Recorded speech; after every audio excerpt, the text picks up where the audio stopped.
आज की क्लास में हम बात करने वाले हैं पाठ्य पुस्तक के पीछे वाले प्रश्नों के बारे में। तो आइए स्टार्ट करते हैं परमाणु संरचना के प्रश्नोत्तर। तो देखिएगा क्वेश्चन नंबर 1 आपके सामने लिखा होगा 1 ग्राम भार, क्या बोला गया है? 1 ग्राम भार यहाँ पे बोला गया है। 1 ग्राम भार की यहाँ पे बात कर रहा है, ठीक है। उसमें आपको इलेक्ट्रॉन्स की संख्या बतानी है। तो पैटर्न अपना वही रहेगा, जैसा कि आपको पता है तरीका अपना क्या रहता है। क्वेश्चन आपके सामने आया है, वीडियो को पोस्ट करना है, क्वेश्चन को ट्राई करना है, क्योंकि ये सब जो क्वेश्चंस हैं, ये सब जो ट्रिक्स हैं, ये सब जो चीज़ें हैं, वो हम थ्योरी पार्ट में पूरी तरीके से, अच्छे तरीके से, बहुत ही बेहतरीन तरीके से वहाँ पे पढ़ चुके हैं। सिर्फ उन चीज़ों को, उस थ्योरी को, उन सिद्धांतों को यहाँ पे हमें अप्लाई करना होगा। तो आइए स्टार्ट करते हैं क्वेश्चन नंबर 1 से। वीडियो को पोस्ट भी किया होगा और क्वेश्चन को एक बार तो मेरे कहने पे ट्राई भी कर लिया होगा, ठीक है। तो आइए बात करते हैं, 1 ग्राम भार की बात कर रहा है यार। अच्छा, इलेक्ट्रॉन्स और भार, इलेक्ट्रॉन्स और भार, थोड़ा कुछ दिमाग में आ रहा है? तो सर इलेक्ट्रॉन की बात कर रहा है और यहाँ पे भार की बात कर रहा है, तो सर इलेक्ट्रॉन के भार से संबंधित कुछ चीज़ यहाँ पे होनी चाहिए, है ना। तो आप एक बात मुझे बताओ, यदि मैं बात करता हूँ एक इलेक्ट्रॉन का भार, तो आपका आंसर क्या होगा कि सर सबको पता है, हमने पढ़ा हुआ है, कितना होता है भाई मास इसका? 9.1 × 10⁻³ kg। क्या बोला मैंने? 9.1 × 10⁻³ kg। अच्छा, यदि मुझे ये ग्राम में लिखना हो तो तरीका क्या रहेगा मेरा कि सर आप एक काम करो, इसको ये लिख दो, 9.1 × 10⁻28 ग्राम। पक्की बात है? कोई दिक्कत, कोई समस्या इसमें नहीं है? बढ़े आगे, चलो जी। अच्छा, इसी चीज़ को यदि मैं उल्टा करके लिखना चाहूँ तो क्या इस प्रकार बोल सकता हूँ क्या? 9.1 × 10⁻28 ग्राम द्रव्यमान है एक इलेक्ट्रॉन का। क्या बोला मैंने? ध्यान से देखना, 9.1 × 10⁻28 ग्राम भार है कितने इलेक्ट्रॉन का भाई मेरे? एक इलेक्ट्रॉन का। अच्छा, आपसे क्वेश्चन में क्या पूछा गया है? 1 ग्राम भार में कितने इलेक्ट्रॉन्स होंगे? क्वेश्चन को रिलेट करो थोड़ा सा। इतने भार जब है एक इलेक्ट्रॉन का, तो 1 ग्राम भार कितने इलेक्ट्रॉन का होगा? सर यहाँ पे सबसे प्यारा मेथड इकाई मेथड, यानी कि यूनिट मेथड मैंने आपको पढ़ाया है, तो वो आपको अच्छे तरीके से याद होगा। तो आप देखेंगे 1 ग्राम की बात कर रहे हैं, 1 ग्राम में कितना होगा? तो आप बोलेंगे सर इकाई मेथड क्या होता था? 1 इलेक्ट्रॉन, ठीक है। इसमें डिवाइड किससे करोगे? तो सर ऊपर जो यहाँ पे लिखा होता है वो डिवाइड होता है 9.1 × 10⁻28। यूनिट को साथ साथ में लिखो, ठीक है। ये आदत आप डाल लीजिए कि जैसे कि मैंने यहाँ पे 1 इलेक्ट्रॉन लिखा हुआ है, ठीक है। यहाँ पे जो यूनिट है इसकी वो मैंने यहाँ पे लिखी हुई है। तो अब मैं किससे गुणा करूँगा? 1 ग्राम से, 1 ग्राम से, क्योंकि 1 ग्राम का मुझे यहाँ पे निकालना है। अच्छा, आप देख पाएंगे यहाँ पे कि सर यदि इसको यहाँ पे कैंसिल आउट किया जाए तो इसको तरीका क्या रहेगा? ग्राम से ग्राम कट गया, ठीक है। अब यहाँ पे आपको ऐसे पता चल गया ना कि सर यहाँ पे तो यदि संख्याओं के अलावा कुछ और टर्म्स के बारे में बात करें तो यहाँ पे सिर्फ इलेक्ट्रॉन बचा है, ठीक है। इसका मतलब ये है कि यहाँ पे नंबर ऑफ इलेक्ट्रॉन्स की संख्या ही निकल करके आई है, तो हमें इसने ही बता दिया, ठीक है। अच्छा, एक चीज़ देखना, यदि मैं इसको इस प्रकार से लिखना चाहूँ तो कैसे लिखूँगा? अच्छा, 9.1 लिखा हुआ है, ठीक है। मैंने क्या किया कि जो यहाँ से दशमलव लिखा हुआ है ना, दशमलव को मैंने हटा दिया। तो आप बोलोगे सर दशमलव को आप ऐसे नहीं हटा सकते, ऊपर दशमलव को गुणा कर दो, कर देते हैं भाई, ये लो हो गया। इतनी बात क्लियर है? अब आगे देखना, आगे की कहानी क्या है? आगे की कहानी ये है कि सर नीचे 10⁻28 लिखा हुआ है ना, यदि मैं नीचे कोई पावर लिखी हुई है माइनस में, उसको ऊपर लेकर के आता हूँ तो बेशक वो किस में हो जानी है? यहाँ पे वो जाकर के प्लस में हो जानी है, ठीक है। यहाँ पे वो जाकर के प्लस में हो जानी है। क्लियर है?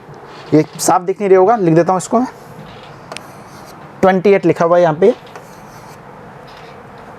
ये बिल्कुल बहुत ही सुंदर सा 28, ठीक है। अच्छा, अब मैं आपसे बोलता हूँ कि आप एक काम करो कि 10 में क्या करो, 91 से डिवाइड करो। तो आप बोलेंगे सर 10 में 91 से डिवाइड, सर थोड़ा सा अजीब सा, मतलब ये फील नहीं दे रहा, मतलब मज़ा नहीं आ रहा।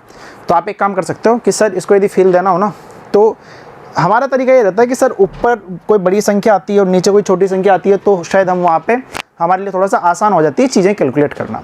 तो आप एक काम कर लो यार, यहाँ पे 10 कितने हैं, तो आप बोलेंगे सर 28, यहाँ पे 10 हैं, यानी कि 10 कितनी बार गुणा हो रहा है, 28 बार, 10 गुणा 10 गुणा 10 गुणा 10, इसका मतलब यही होता है।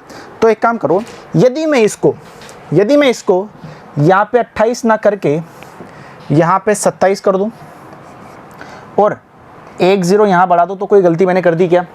बिल्कुल नहीं की, ठीक है। देखो भाई, अब आप यहाँ पे आपके लिए आसान हो गया होगा कि सर 100 में 91 का भाग दो, कितनी बार जाएगा? तो ऑब्वियसली एक बार जाने वाला है। पॉइंट कितना बचा हुआ है? 9 बचा हुआ है, ठीक है। अच्छा, पीछे यदि हम बात करते हैं यहाँ पे, तो अभी तो भाग नहीं जा रहा, ठीक है। 9 बचा हुआ है, तो अभी तो भाग यहाँ पे नहीं जा रहा, तो आप यहाँ पे क्या करोगे? 0 लगाओगे, ठीक है। अच्छा, आप मुझे बताओ 900 में यदि मैं 91 से यदि डिवाइड करता हूँ तो कितना आएगा? तो आप एक काम करो यार, यहाँ पे इसको 9 से मल्टीप्लाई करके देख लो कितना आ रहा है। 9 नाम 81, 819। लेकिन यदि आप इसको 10 से गुणा कर देते हो तो ये कितना हो जाता है? 910 हो जाता है, यानी कि इतनी बार चला जाता है, यानी कि कितना आने वाला है यहाँ पे? 1.09, ठीक है। दशमलव के बाद में सिर्फ 2 स्थान तक रखो, वही ज़्यादा एक्यूरेट होगा, ठीक है। अच्छा जी, आगे देखना। अब यहाँ पे कितना बचा हुआ है? 10⁻27। अच्छा सर, ये हमारा आंसर हो गया। अभी ये आंसर नहीं हुआ है, आपको यहाँ पे लिखना पड़ेगा इलेक्ट्रॉन्स, क्योंकि वो वाली चीज़ तो अभी बाकी है। यहाँ पे लिख देता हूँ इलेक्ट्रॉन्स। क्या इतनी बात क्लियर है क्या? पक्की बात है।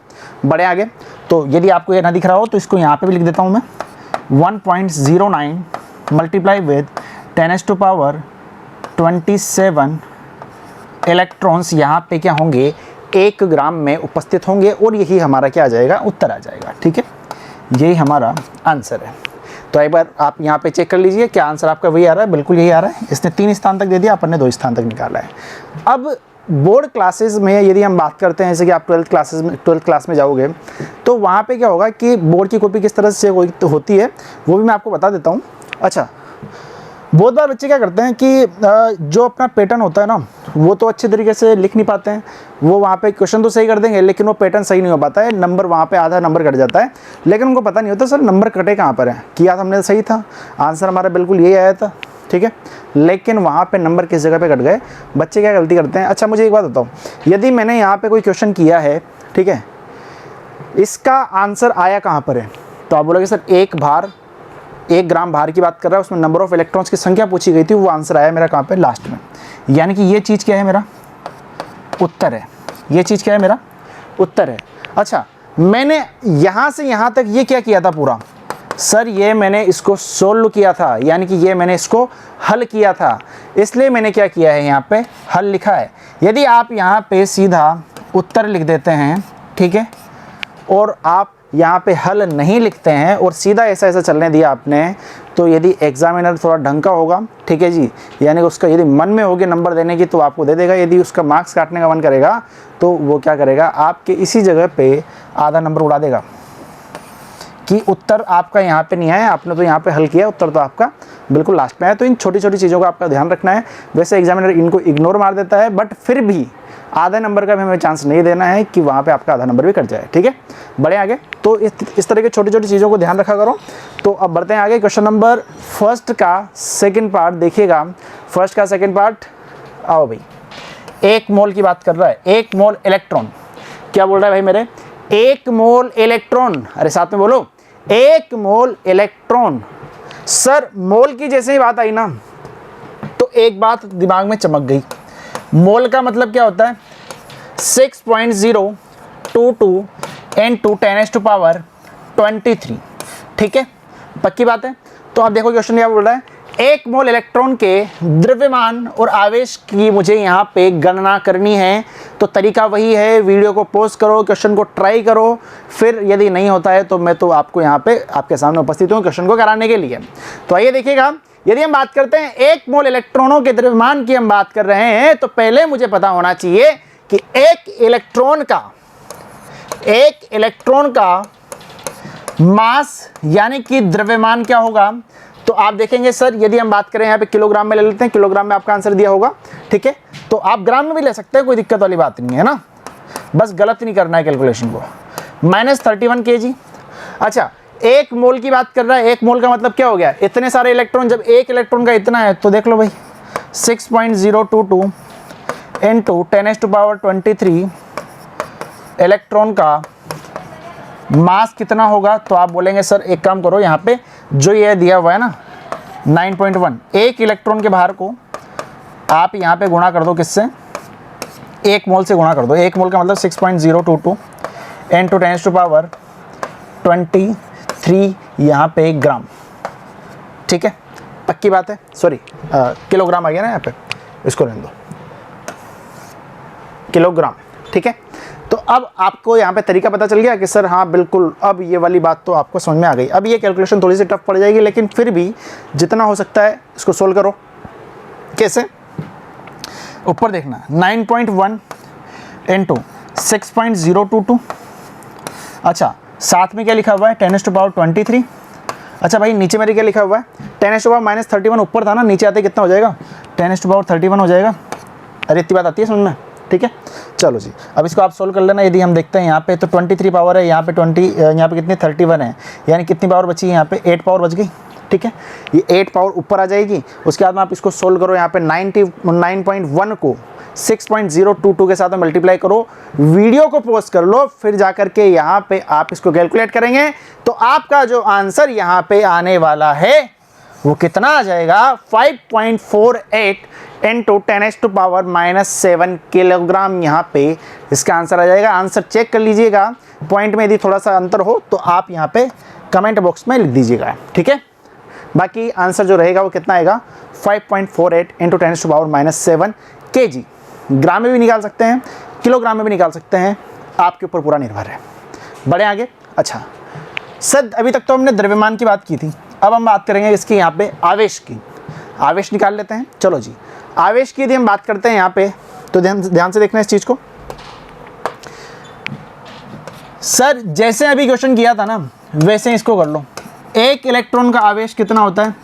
तो आप बोलेंगे सर 1.6 इंटू 10⁻⁻19 कूलाम। अच्छा, कितने हैं? 1 मोल है। 1 मोल का मतलब कितना है? 6.022 इंटू 10⁻23 इलेक्ट्रॉन्स की बात कर रहा है, तो उसका कितना होगा? तो आप एक काम करो, यहाँ पे जो नंबर लिखा हुआ है ये वाला, उसको क्या करोगे? यहाँ पे एवोगैड्रो नंबर से यहाँ पे मल्टीप्लाई कर दो 6.022 इंटू 10⁻23। ठीक है, जैसे आप इसको सोल्व करते हैं तो कितना आएगा? 1.6 इंटू 6.022 अपॉन, नीचे कितना आ जाएगा? यहाँ पे ऊपर तो 10⁻23 है, नीचे कितना है? यहाँ पे 10⁻19 हो जाएगा। चलो भाई, 1.6 इंटू 6.022, ये कितना हो जाएगा? यहाँ पे 4 बार, यानी कि 4 यहाँ पे पावर बचेगी, तो कितना हो जाएगा? यहाँ पे 10⁻4। इसको मल्टीप्लाई करो, फटाफट से वीडियो को पॉज करो और यहाँ पे मल्टीप्लाई कर दो किससे? 10⁻4 से। जो आपका आंसर रहेगा वो कितना आ जाएगा? 9.63 इंटू 10⁻4, यानी कि इसका मतलब ये हो गया, इसको इसके साथ गुणा करोगे तो कितना आएगा? यहाँ पे 9.63। ठीक है, आई बात समझ में? पक्की बात है। बढ़े आगे। तो ये था क्या? यहाँ पे आवेश को हमने यहाँ पे आवेश की गणना कर ली है। अगला क्वेश्चन देखते हैं, क्वेश्चन नंबर 2। क्वेश्चन नंबर 2 आपके सामने आ गया है, मीथेन की बात कर रहा है।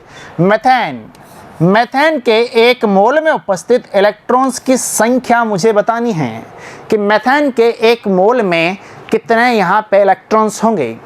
अच्छा, मीथेन की यदि हम बात करते हैं तो मुझे एक बात बताओ, यदि हम बात करें 1 मोल मीथेन की, किसकी बात कर रहा हूँ? 1 मोल मीथेन। अच्छा, मीथेन क्या होता है?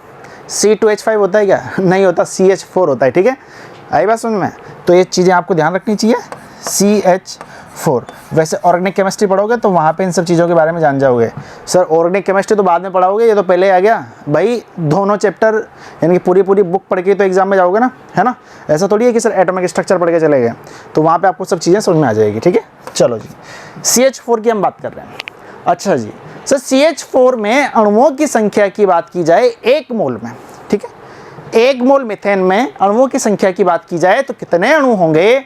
सर एवोगैड्रो नंबर के बराबर होते हैं मोल संकल्पना पार्ट नंबर 13-14, उसमें आपने देखा होगा 6.022 इंटू 10⁻23 अणु होते हैं 1 मोल में, और परमाणु भी इतने ही होते हैं। यदि कोई यहाँ पे कोई यदि तत्व दिया हुआ है तो उसमें यदि परमाणुओं की बात करेगा, ठीक है, तो उसमें, लेकिन यहाँ पे यौगिक दिया हुआ है कोई अणु दिया हुआ है उसमें हमने क्या निकाला है यहाँ पे, कोई यहाँ पे यौगिक दिया हुआ उसमें क्या निकाला है हमने, अणुओं की संख्या निकाली है। अच्छा आप मुझे एक बात बताओ, CH4 कार्बन की हम बात करें तो कार्बन का जो एटॉमिक नंबर होता है वो कितना होता है, तो आप बोलेंगे Z बराबर 6।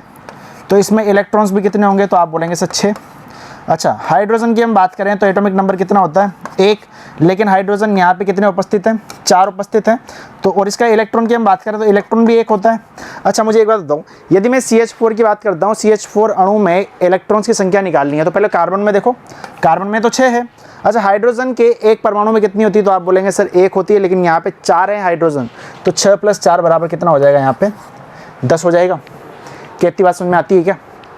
यदि हम बात करते हैं यहाँ पे एक अणु की, यदि हम बात करते हैं यहाँ पे किसकी, एक अणु की, CH4 के एक अणु में इलेक्ट्रॉन्स कितने हैं, तो आप बोलेंगे सर 10। लेकिन CH4 के टोटल अणु कितने हैं मेरे पास में, तो आप बोलेंगे 6.022 into 10⁻23 में कितने होंगे, तो आप बोलेंगे सर 10 × 6.022 into 10⁻23। अच्छा 23 और ये कितना हो गया, यहाँ पे 24 हो गया। चलो भाई 24 इलेक्ट्रॉन्स ये होंगे, ठीक है। तो यहाँ पे आपको पता चल गया कि सर CH4 के यदि हम बात करते हैं यहाँ पे एक अणु की हम बात करें तो उसमें कितने हैं, 10 हैं, लेकिन अपने पास में अणु कितने हैं, 6.022 into 10⁻23। सर ये आया कहाँ से, ऐसे मान लिया क्या, मोल संकल्पना पार्ट नंबर 13 चैप्टर नंबर 1, ठीक है, 13-14 में काफ़ी अच्छे तरीके से बता रखा है कि अणुओं की संख्या कैसे निकालते हैं, ठीक है। चलो जी, तो आपका आंसर कितना आ गया यहाँ पे, 6.022 into 10⁻24 इलेक्ट्रॉन्स क्या होंगे यहाँ पे, मेथेन के 1 मोल में उपस्थित होंगे, ठीक है। बढ़े आगे, चलो जी क्वेश्चन नंबर 2 का फर्स्ट था ये, 2 का अब देखते हैं प्रश्न संख्या 2। अच्छा अब इसको आप एक काम करो, सेम टू सेम है, कुछ भी अलग नहीं है, यहाँ पे इकाई मेथड यानी कि यूनिट मेथड यहाँ पे चल रहा है। तो आप वीडियो को पॉज करें, क्वेश्चन को एक बार देख लें कैसा क्वेश्चन है, किस तरह का, क्या इस तरह का क्वेश्चन मैंने करा रखा है, ठीक है। तो एक बार आराम से क्वेश्चन को देखो, कोई दिक्कत वाली बात नहीं है, चीटिंग नहीं करना, ये वाली चीज़ नहीं देखनी है ना। चलो भाई ये वाला देखो, क्वेश्चन का आंसर यहाँ पे कमेंट बॉक्स में लिखो, क्या आंसर आपका आया है, और यदि आपको नहीं आता है तो आप एक काम करो, आराम से पॉज का जो बटन है उसको प्ले करके आगे देख लो कैसे कराता हूँ, ठीक है। चलो भाई करो इसको। हाँ भाई किया क्वेश्चन किया, ठीक है। चलो जी अब करते हैं क्वेश्चन को सोल्व करते हैं। आई होप आप सभी ने यहाँ पे क्वेश्चन को एक बार थोड़े हाथ पैर तो मारे होंगे, ठीक है। चलो जी क्वेश्चन में दिया हुआ है भाई मेरे कि कार्बन दिया हुआ है, कार्बन 14 7 मिलीग्राम कार्बन 14 दिया हुआ है, उसमें पूछा गया है कि न्यूट्रॉन्स की कुल संख्या और वहाँ पे कुल द्रव्यमान बताना है न्यूट्रॉन्स का। तो आपको पता है कि सर यदि न्यूट्रॉन की बात करते हैं तो परमाणु के अंदर होते हैं, तो मुझे पहले पता करना पड़ेगा कि यहाँ पर जो परमाणु है उनकी संख्या कितनी है, ठीक है। 7 मिलीग्राम में परमाणुओं की संख्या कितनी है, क्योंकि यदि ये बोलता क्या, देखना कार्बन कितना है यहाँ पे 14 है। अच्छा कार्बन 14 की बात कर रहा है, यदि 14 ग्राम की बात करता तो हम बोल देते थे कि यार एवोगैड्रो नंबर के बराबर यहाँ पे क्या है, परमाणु है, लेकिन इसने क्या बोला गया है यहाँ पे 7 मिलीग्राम इसने यहाँ पे बोला हुआ है, ठीक है। तो स्टेप बाय स्टेप चलते हैं। पहले हम क्या करेंगे, सबसे पहला जो हमारा मकसद रहेगा वो क्या होगा कि परमाणु कितने हैं, ठीक है, परमाणुओं की संख्या निकालनी है, फिर उसके बाद न्यूट्रॉन्स की संख्या निकालेंगे, फिर उसके बाद द्रव्यमान हम निकालते रहेंगे, बड़ी बात नहीं है ना।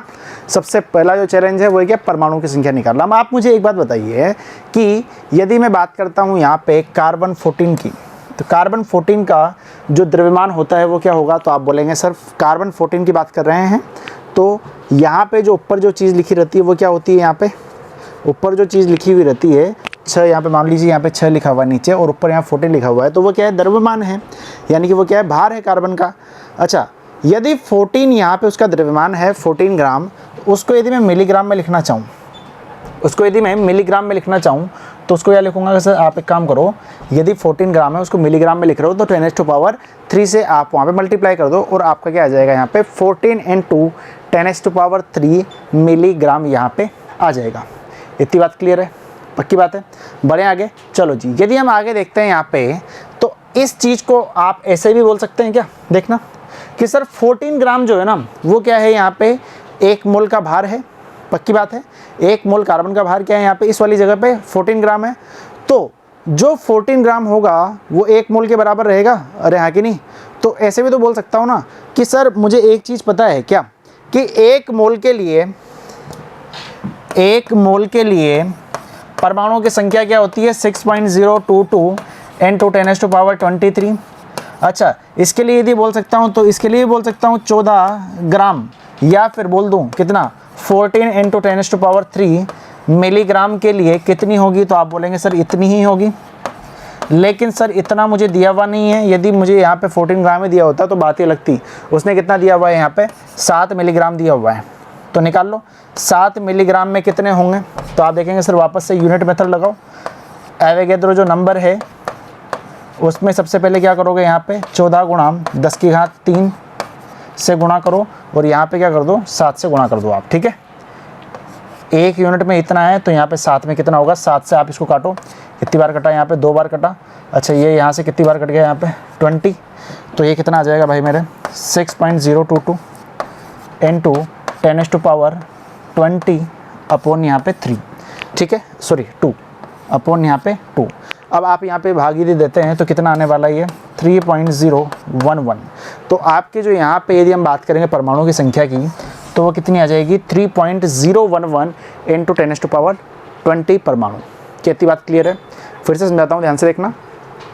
14 × 10⁻3 मिलीग्राम में उपस्थित है कार्बन के कितने परमाणु, इतने सारे, ठीक है। तो 7 मिलीग्राम में कितने होंगे, तो पहले आप 1 के लिए निकालो, 1 के लिए कितने होंगे 6.022 × 10⁻23 अपॉन कितना 14 × 10⁻3। ये तो क्या होंगे यहाँ पे 1 मिलीग्राम की बात कर रहे हैं, लेकिन 7 मिलीग्राम की बात करेंगे। जब 1 मिलीग्राम की वैल्यू ये है तो 7 की क्या होगी, 7 से आप इसको गुणा कर दो, पक्की बात है। चलो जी, तो इस प्रकार से आप क्या करेंगे यहाँ पे परमाणुओं की संख्या निकालेंगे। अब आप मुझे एक बात बताओ, एक परमाणु की यदि मैं बात करता हूँ कार्बन 14 के परमाणु की, तो उसमें इसको किस प्रकार से लिखा जाता है, ये लिखा हुआ है। अच्छा, आप मुझे बताओ A बराबर क्या होता है, तो आप बोलेंगे सर प्रोटॉन प्लस न्यूट्रॉन होता है। A बराबर कितना है 14 है। अच्छा, प्रोटॉन क्या होता है, जो यहाँ पे परमाणु क्रमांक है 6 प्लस न्यूट्रॉन, तो N बराबर कितना आ जाएगा यहाँ पे 8 आ गया। तो N की जो संख्या है वो कितनी आ गई यहाँ पे 8 आ गई, यानी न्यूट्रॉन्स की संख्या एक परमाणु की बात कर रहा हूँ, एक परमाणु की बात कर रहा हूँ, तो न्यूट्रॉन्स की संख्या कितनी आ गई यहाँ पे 8 आ गई। लेकिन मेरे पास में यार परमाणु कितने उपस्थित हैं, परमाणु तो अभी थोड़ी देर पहले मैंने निकाले थे। परमाणु कितने हैं, 7 मिलीग्राम कार्बन 14 में 3.011 × 10⁻20, ठीक है। यहाँ पे आप 20 करो, इसको कितना ये 20, इसको भी यहाँ पे कितना कर लो 20 कर लो, इस वाली जगह पे है ना, थोड़ा सा ये यहाँ पे टाइपिंग मिस्टेक है, 20 कर लो इसको। 3.011 × 10⁻20 परमाणु में उपस्थित क्या है यहाँ पे न्यूट्रॉन्स, वो कितने होंगे। तो आप एक काम करो, ये जो नंबर है उसको क्या करोगे यहाँ पे 8 से मल्टीप्लाई कर दो, क्योंकि एक परमाणु में 8 है तो इतने परमाणुओं में कितना होगा, क्लियर है। चलो जी, आप जैसे ही यहाँ पे मल्टीप्लाई करते हैं, ठीक है, क्या होगा इसको सोल्व करने के बाद में, कैसे करोगे सर 3.011 है, ठीक है, 3.011 है, और यहाँ पे कितना दिया हुआ है 8 दिया हुआ है। अच्छा, साथ में कितना दिया हुआ है 10⁻20 दिया हुआ है, कितना है यहाँ पे 8 को गुणा करो, यहाँ पे 8.880 है ना, 0.824 गुणा 10 की घात कितना दिया हुआ है बेटा ऊपर 20 दिया हुआ है। अच्छा, इसको आप इस प्रकार से लिख सकते हैं क्या 24,088 बटा 1000, ठीक है, और यहाँ पे कितना 20, पक्की बात है। अच्छा, एक चीज़ मुझे आप यहाँ पे देख करके बताओ कि आपको यहाँ पे जो स्टार्टिंग वाला जो नंबर होता है ना, ये नंबर वो किस में लिखना होता है, ये वाला, तो आप बोलेंगे सर वैज्ञानिक संकेतन में लिखना होता है, ठीक है, सबसे आसान तरीका हमारा शायद वही होता है। तो आप एक काम करो, यदि मैं इसको ऊपर 10 से गुणा कर दूँ, नीचे भी 10 से गुणा कर दूँ, ठीक है, तो ऊपर वाली जगह पे कितना बन जाएगा, तो आप बोलेंगे सर 10⁻21 बन गया। अच्छा, यहाँ पे कितना बनेगा, तो कितनी जीरो है 1 2 3 4, तो 1 2 3 4, 4 स्थान छोड़ के यहाँ पर पॉइंट लगा दो, कितना आ जाएगा 2.4088। तो यहाँ पे ये लिखा हुआ है 2.4088, आगे यदि लिखना चाहे तो वो कितना आ जाएगा 10⁻21 यहाँ पे आ जाएगा, ठीक है। चलो जी, अब ये तो क्या आ गई यहाँ पे हमारी सेकंड, हमारा जो आंसर है एक कौन सा वाला, न्यूट्रॉन्स की संख्या, ये पूछा गया था, यानी कि न्यूट्रॉन्स की संख्या है वो तो हमारी आ गई। तो पहले तो हमने क्या किया, परमाणु की संख्या निकाली, फिर उसके बाद में क्या किया हमने यहाँ पे न्यूट्रॉन्स की संख्या निकाली। अब जो तीसरा जो हमारा स्टेप रहेगा वो क्या होगा, यहाँ पे मास यानी कि द्रव्यमान निकालना। पक्की बात है, तो बढ़े। अच्छा, अब इसके लिए आपको क्या पता होना चाहिए कि सर एक न्यूट्रॉन का द्रव्यमान क्या होता है, तो आपको पहले से यहाँ पे दे दिया गया है, कितना दिया हुआ है 1.675 इंटू 10⁻⁻27 किलोग्राम। ठीक है, चलो जी। अब आप मुझे बताओ कि इसको अब यहाँ पे करने में कोई दिक्कत है क्या। एक न्यूट्रॉन का जो मास होता है वो कितना होता है, 1.6 तक लिख लो, कोई दिक्कत नहीं है, 10⁻⁻27 ये होता है। ठीक है, पक्की बात है, और किलोग्राम यहाँ पे यूनिट लगा लो, कोई दिक्कत नहीं है। अभी अपने पास में क्या आया था कि ये तो क्या था, एक न्यूट्रॉन का द्रव्यमान था। अभी अपने को क्या चाहिए होगा कि न्यूट्रॉन्स की संख्या कितनी है। इसको इस तरह से मानो कि एक लड़के का वजन 2 किलोग्राम है, तो 2 लड़कों का कितना होगा, 2 × 2, ऐसा ही है। तो अभी कितना आया था भाई मेरे न्यूट्रॉन्स की संख्या, 2.048 इंटू 10⁻, कितना लिखा हुआ है 21 में कितना होगा। तो आप बोलेंगे सर आप एक काम करो, एक न्यूट्रॉन का इतना है, तो इसको क्या करोगे, इससे मल्टीप्लाई कर दोगे, तो इतने न्यूट्रॉन्स का यहाँ पे द्रव्यमान निकल जाएगा। यानी कि इस नंबर को इस नंबर से मल्टीप्लाई करना है, तो 1.6 इंटू -27 इंटू 2.0408 इंटू 10⁻21। इतनी बात क्लियर है। चलो जी, अब आप एक काम करो, यहाँ पे 1.6 जो लिखा हुआ है उसको आप इसके साथ मल्टीप्लाई करो। ठीक है, अच्छा ऊपर कितना लिखा हुआ है, 21 लिखा हुआ है, नीचे 27 नीचे चला जाएगा, यहाँ पे 27 है, 27। ठीक है, सही बात है। 1.6 इंटू 2.408 इंटू 10⁻21 नीचे 27। अब आप इसको आराम से सोल्व कर लेना। ठीक है, आपका जो आंसर आएगा वो कितना आ जाएगा, यहाँ पे इसको देख लेना, यहाँ पे ये आपका आंसर रहेगा 4.033 इंटू 10⁻⁻6। ठीक है, काट लो, यहाँ पे काटना चाहो तो कितना बचा है, यहाँ पे 6 बचेगा, 6 ऊपर आएगा 10⁻⁻6, और इसको गुणा कर लेना 1.6 इंटू 2.408। जैसे आप मल्टीप्लाई करते हो आपका जो आंसर आएगा वो किस में आएगा, किलोग्राम में आएगा। ठीक है, ये आपको ध्यान रखना है। तो ये क्या हो जाएगा, आपके जितने भी न्यूट्रॉन्स यहाँ पे आए हैं उनका द्रव्यमान हो जाएगा। चलो जी, बढ़े आगे। इतनी आ गई बात समझ में। तो हमारा तरीका क्या था कि सबसे पहले परमाणुओं की संख्या निकालो, फिर न्यूट्रॉन्स निकालो, फिर उसके बाद में एक न्यूट्रॉन का द्रव्यमान पता है तो हमें कितने भी न्यूट्रॉन दे दे, हमें सिर्फ मल्टीप्लाई करना है। सिंपल सी गणित है। ठीक है, केमिस्ट्री तो मैंने कहीं पे यहाँ पे केमिस्ट्री तो कहीं पे लगाई ही नहीं। ये तो मतलब हम पूरे के पूरे मैथ्स कर रहे हैं, है ना, क्योंकि चीज़ें आपको दी हुई है, आपको सिर्फ नॉर्मल चीज़ें हैं वो पता होना चाहिए, जो आपको हमेशा ध्यान होनी चाहिए। ठीक है, चलो जी, बढ़े आगे। अगला क्वेश्चन आपके सामने है, क्वेश्चन नंबर 3 इसी प्रश्न का, क्वेश्चन नंबर 3। तो तरीका वही है, आराम से सिर्फ जो यहाँ पे जो डार्क पोर्शन है उसको देखना है और आंसर देना है। ठीक है जी, क्वेश्चन देख लो फटाफट से, फिर इसको करना स्टार्ट कर दो भाई जल्दी से। बिल्कुल वैसा ही लग रहा होगा जो जैसा भी अपना थोड़ी देर पहले किया था। ठीक है, वहाँ पे बस न्यूट्रॉन्स की संख्या निकाल ली थी, यहाँ पे प्रोटॉन की निकाल ली है, तो ये तो और ज़्यादा इजी पड़ जाएगा। ठीक है, तो इसके पहले वाला क्वेश्चन नंबर 2 का 2 जो भी किया है उसकी तरह ही है, कुछ भी नहीं है। आप मुझे बताइए, यदि मैं बात करता हूँ यहाँ पे किसकी, STP पर 34 मिलीग्राम, किसकी बात कर रहे हैं, NH3 की बात कर रहे हैं। अच्छा, NH3 की यदि बात की जाए तो NH3। अच्छा, यदि मैं इसका मास निकालना चाहूँ यहाँ पे मोलर मास, तो कितना होगा 14 प्लस हाइड्रोजन का कितना होता है यहाँ पे 3 × 1, यानी कि 1 होता है, 1 × 3 हो जाएगा। ठीक है, तो कितना आ जाएगा यहाँ पे 17 ग्राम आ गया। पक्की बात है, ये आ गया क्या, यहाँ पे 1 मोल का द्रव्यमान आ गया।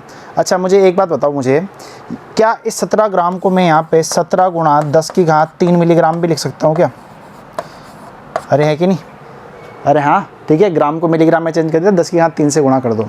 तो आप क्या कर सकते हैं यहाँ पे कि NH3 का आणविक द्रव्यमान कितना लिख सकते हैं, यहाँ पे 17 × 10⁻³ मिलीग्राम लिख सकते हैं। तो तरीका वही रहेगा, सबसे पहले क्या करोगे, यहाँ पे परमाणुओं की संख्या निकालोगे, फिर प्रोटॉन की संख्या निकालोगे, फिर यहाँ पे प्रोटॉन का द्रव्यमान निकालोगे।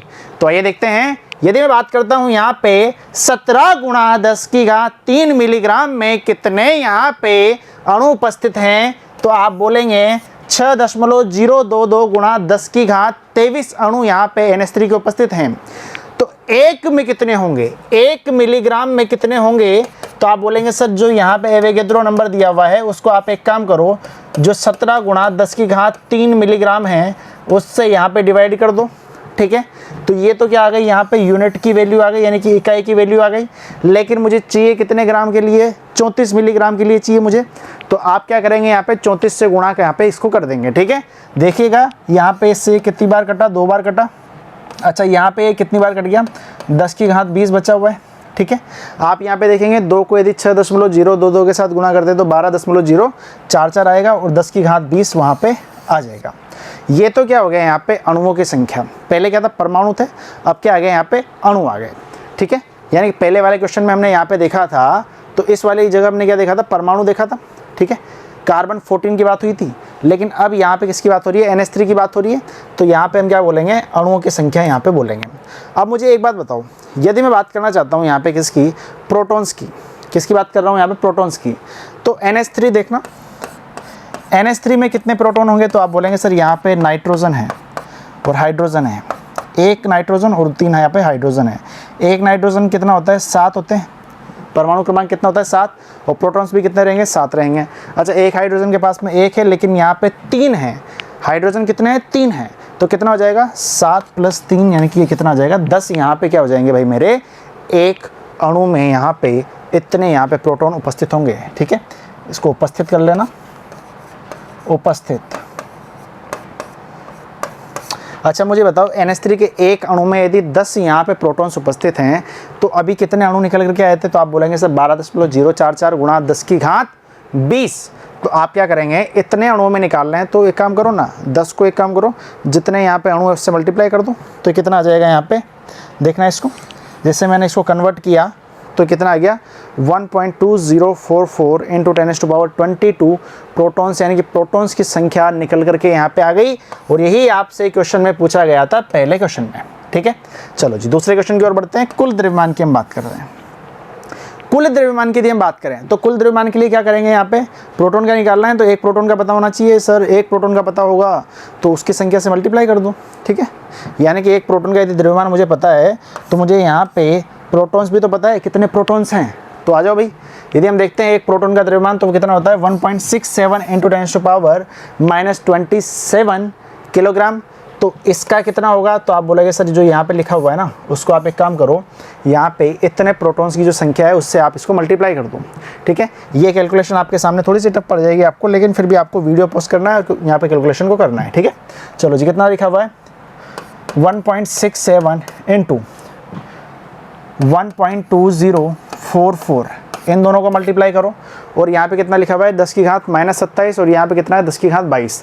तो 10 की घात 22 तो ऊपर रख लो और 10 की घात 27 को नीचे भेज दो, -27 है तो नीचे कितना आ जाएगा, यहाँ पे 27 हो जाएगा नीचे जा करके।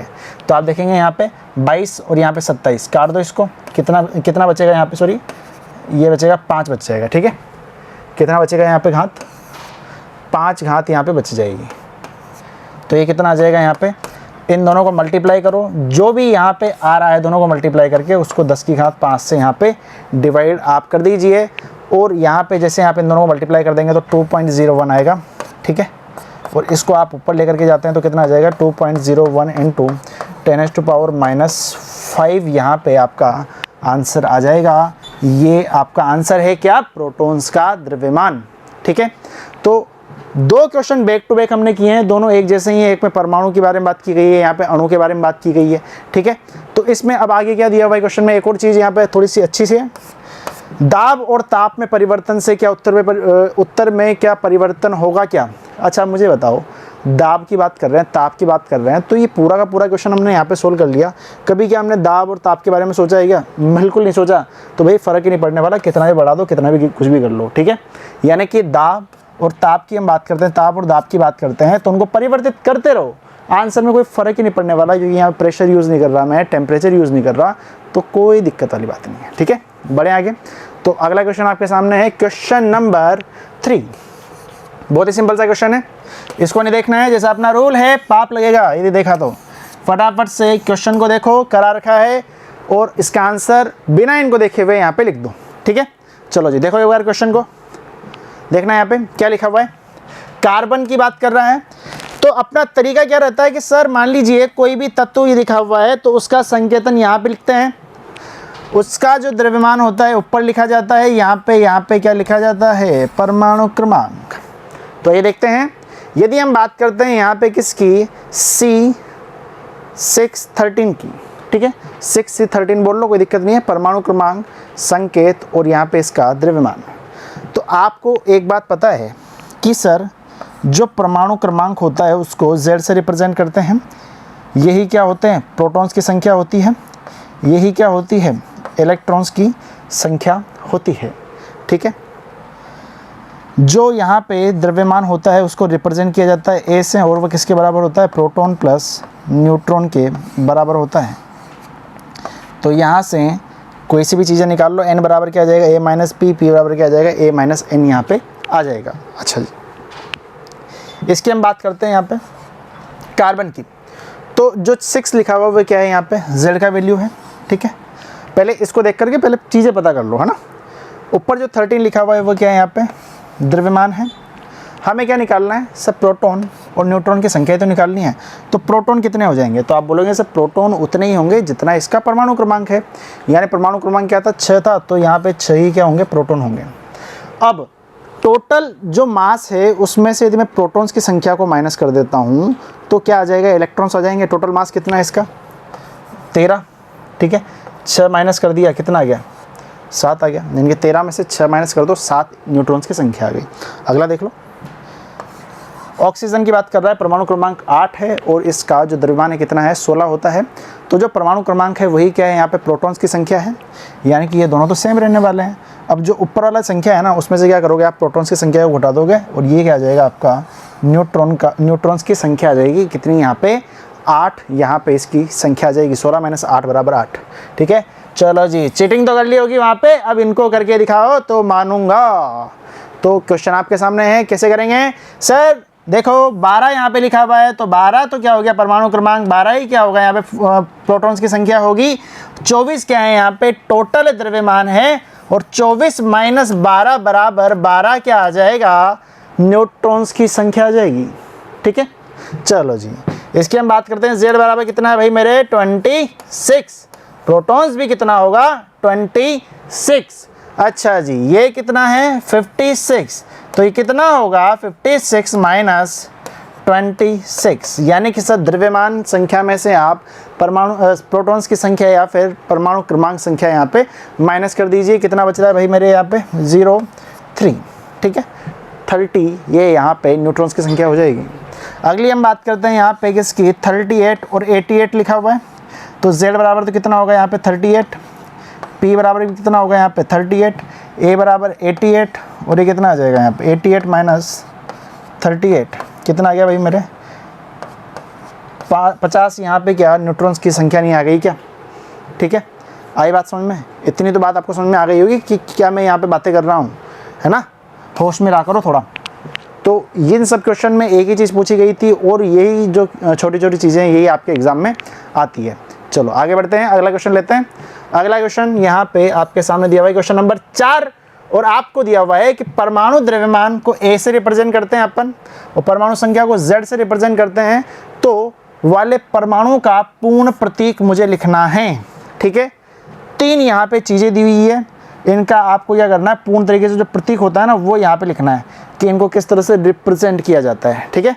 तो एक बार क्वेश्चन को देख लो, क्या पूछना चाह रहा है, क्या क्वेश्चन यहाँ पे बोलना चाह रहा है। तो ये तो बहुत ही ज़्यादा सिंपल लग रहा होगा। देखना यहाँ पे क्या लिखा हुआ है कि Z बराबर 17 है, Z बराबर 92 है, Z बराबर कितना है, यहाँ पे 4 है। आपका तरीका क्या होता है, वैज्ञानिक संकेत इनको परमाणु को यदि संकेतों के रूप में लिखा जाए तो किस प्रकार से लिखेंगे। तो आप बोलेंगे सर X, ठीक है, ऊपर A आता है, यहाँ पे क्या आता है, Z आता है, ठीक है। X क्या है, यहाँ पे कोई सा भी जो परमाणु है उसका संकेत है। अभी आपको पता नहीं है यहाँ पे कि सर 17 पे क्या आता है, 92 पे क्या आता है, 4 पे क्या आता है, तो आप सीधा X लिख सकते हैं यहाँ पे। तो आपने लिख दिया यहाँ पे X, ठीक है, इसका भी यहाँ पे X, और थर्ड वाले का मैं यहाँ पे लिख रहा हूँ, ठीक है। यदि आप पहले वाले का देखते हैं तो कितना लिखा हुआ है, 17 लिखा हुआ है। तो ये क्या आएगा, Z वाली जगह पे आएगा, और A वो कहाँ पे आएगा, ऊपर आएगा। चलो जी, अगले वाले का क्या है, सेकंड वाला 92 यहाँ पे नीचे आएगा, और 230 3 ऊपर आएगा। अच्छा, थर्ड की यदि हम बात करते हैं यहाँ पे, फर्स्ट ऐसे लगा लो, है ना, z बराबर कितना है 4 है, और ये कितना है भाई मेरे 9 है, ठीक है। तो ये आपको यहाँ पे ये वाले जो रहेंगे ना, ये आपके आंसर रहेंगे, पहला, दूसरा, तीसरा। यदि और ज़्यादा गौर किया जाए इस बात पे, तो आपको एक बात यहाँ पे ध्यान होनी चाहिए, जब आप पीरियोडिक टेबल पढ़ लेंगे उसके बाद में आपको पता चल जाएगा कि सर जो यहाँ पे 17 होता है, ठीक है, परमाणु क्रमांक, वो किसका होता है, क्लोरीन का होता है, ठीक है भाई। 92 यूरेनियम, क्लास 10 पे पढ़ा होगा, नाभिकीय संलयन अभिक्रिया, नाभिकीय विखंडन अभिक्रिया, वहाँ पे आपने यूरेनियम और क्रिप्टन के बारे में ध्यान से जाना होगा, ठीक है। यदि हम बात करते हैं 4 की, तो 4 तो नॉर्मल है, हाइड्रोजन हीलियम लिथियम बेरिलियम, ठीक है। तो बेरिलियम यहाँ पे हो जाएगा, और यही आपके आंसर रहेंगे। ये जो मैंने यहाँ पे लाल कलर से लिखे हुए हैं, ये आपको आंसर में नहीं लिखना है, आपको सिर्फ इतना लिखना है, ठीक है। ये वाली चीज़ वहाँ पे पूछी गई है। तो बढ़ते हैं अगले क्वेश्चन की ओर। अगला क्वेश्चन है प्रश्न संख्या 5। बोला गया है यहाँ पे कि सोडियम लैंप द्वारा उत्सर्जित पीले प्रकाश की तरंग दैर्ध्य कितनी है, यहाँ पे 580 नैनोमीटर है। यानी कि यदि हम बात करते हैं लैम्बडा की, तो ये लैम्बडा क्या होता है, यहाँ पे लैम्बडा को, यहाँ पे तरंग दैर्ध्य को यहाँ पे जो होता है लैम्बडा से रिप्रेजेंट किया जाता है, और इसका जो यहाँ पे वैल्यू दिया हुआ है वो कितना है भाई मेरे, 580 नैनोमीटर यहाँ पे इसका वैल्यू दिया हुआ है मेरे भाई, ठीक है। क्या इतनी बात आपको समझ में आती है, ठीक है। चलो जी, आगे पूछ रहा है कि आपको इसकी आवृत्ति की गणना करनी है। जैसे ही आवृत्ति की बात आती है, ठीक है, जैसे ही आवृत्ति की बात आती है उसको न्यू से रिप्रेजेंट किया जाता है, ठीक है। उसका जो फॉर्मूला होता है वो क्या होता है, C/λ, ठीक है। अब आप बोलेंगे C क्या है, लैम्बडा क्या है। लैम्बडा तो आपको यहाँ पे दिया हुआ है, जो कि क्या है तरंग दैर्ध्य यानी कि वेवलेंथ, और C जो होता है भाई मेरे, वो क्या होता है स्पीड ऑफ लाइट, जो कि क्या होता है 3 × 10⁸ मीटर पर सेकेंड। यानी कि C की वैल्यू आपको गिवन है, लैम्बडा की वैल्यू आपको गिवन है, ठीक है। तो आप यहाँ पे क्वेश्चन को बहुत ही आसानी से कर सकते हैं। तो ध्यान से देखना, न्यू बराबर क्या होता है C/λ। अच्छा, C की वैल्यू कितनी है, 3 × 10⁸ मीटर पर सेकेंड। अच्छा, लैम्बडा कितना दिया हुआ है, 580 नैनोमीटर। मात्रक पे ध्यान देना भाई यहाँ पे, ठीक है, इसकी इकाई पे ध्यान देना आप, नैनोमीटर। और जो यहाँ पे ऊपर जो यहाँ पे इसका इकाई जो लिखा हुआ है वो क्या लिखा हुआ है, मीटर पर सेकंड में लिखा हुआ है। तो कहीं ना कहीं थोड़ी सी गड़बड़ हो जाएगी यदि हम यहाँ पे दोनों तरफ अलग अलग यहाँ पे मात्रक लेकर के चलेंगे। कैसे, ध्यान से देखना। यदि लैम्बडा को मैं लिखना चाहूँ तो ये क्या है, 580 तो नैनोमीटर में है, लेकिन यदि मैं इसको मीटर में लिखना चाहूँ तो शायद मुझे याद आ रहा होगा, एक टेबल मैंने पढ़ी थी, ठीक है, जब मैंने आपको रसायन विज्ञान के मूल अवधारणाएं पढ़ाया था, ठीक है, वहाँ पे आपको बताया था माइक्रो का मतलब क्या होता है, नैनो का मतलब क्या होता है। तो नैनो का मतलब आपको मैंने वहाँ पे 10⁻⁻9 बताया था, ठीक है।